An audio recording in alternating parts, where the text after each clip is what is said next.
Lalu yang ketiga, ini yang paling seru, yaitu apa? Sekarang industri kripto itu sebenarnya trading volume itu paling banyak itu di derivative market. Anda tahu derivative market nggak? Kalau yang pasar futures, Anda kalau tahu Moonbot itu bergerak di spot market, artinya Anda pegang barangnya, betul nggak Bapak Ibu semua? Di dompet Anda masing-masing, di wallet Anda masing-masing. Kalau futures, Anda nggak pegang barang Bapak Ibu, Anda cuma pegang surat kontrak aja. Anda long atau nge-short. Nah, 75% trading volume di dunia kripto itu adanya di derivative market. Nah, ini Bapak Ibu semua menyebabkan pergerakan harganya juga jadi sekarang lebih kompleks dibanding dulu. Karena dulu itu derivative market belum sebesar beberapa tahun terakhir ini Bapak Ibu. Anda nangkap maksudnya ya?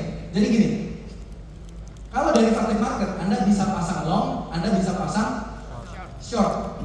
Oke, balik lagi, yang nggak ngerti pura-pura ngerti aja Bapak Ibu semua. Makanya belajar ya Bapak Ibu ya, ini penting banget. Nah, jadi ketika harga naik,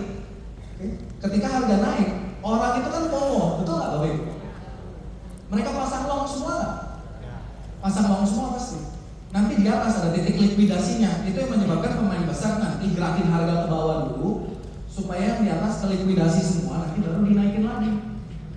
Ini yang bikin pergerakan harganya jadinya lebih volatile. Contohnya apa Bapak Ibu yang paling dahsyat? Yang tanggal 10 Oktober kemarin. Masih ingat nggak? Masih. Tanggal 10 Oktober kemarin itu ada pergerakan market yang luar biasa. Turunnya benar-benar turun dalam banget. Dan tiba-tiba naik lagi. Tapi ketika turun dalam seperti ini, itu orang-orang yang main futures, itu ada 20 miliar dolar yang hilang Bapak Ibu. Anda tahu 20 miliar dolar itu berapa?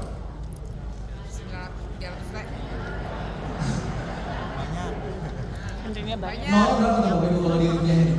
320 triliun duit orang mati Bapak Ibu. Kena MC. Ya, margin call. Itu benar-benar hilang ya Bapak Ibu. Bukan kayak Anda sekarang floating hilang nggak Bapak Ibu? Enggak. Tapi kalau ini hilang. Itu yang menyebabkan sampai banyak orang itu bunuh diri. Banyak orang yang bilang di Twitter itu, saya udah main kripto bertahun-tahun, saya udah kumpulin berapa juta dolar, tiba-tiba hilang dalam semalam. Sakit hati ya?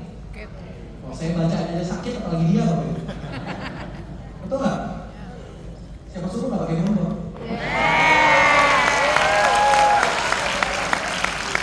Anda mungkin baik-baik ya? Dari cerita Twitter ini, wah kelihatan hebat nggak Bapak Ibu semua main dari modal kecil bisa sampai 5 juta dolar, 10 juta dolar, hebat nggak? Hebat. Tapi kalau ujung-ujungnya hilang, jadi hebat nggak? Enggak. Ingat, yang penting itu adalah hasil yang Anda dapatkan di akhir, bukan yang Anda dapatkan bulan ini. Anda dapat modal 10 kali lipat bulan ini, kalau bulan depan hilang sama aja bohong, betul Bapak Ibu semua? Betul.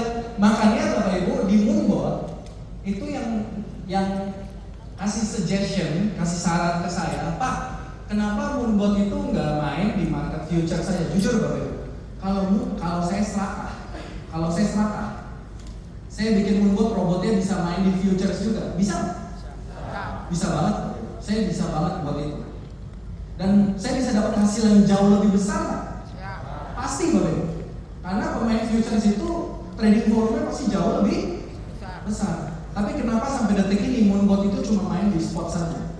Karena ketika saya bangun Moonbot, sesuai visi saya di awal tadi, fokus saya adalah bagaimana setiap orang-orang ini yang ikut, yang mempercayakan financial plan-nya ke Moonbot, itu bisa tetap punya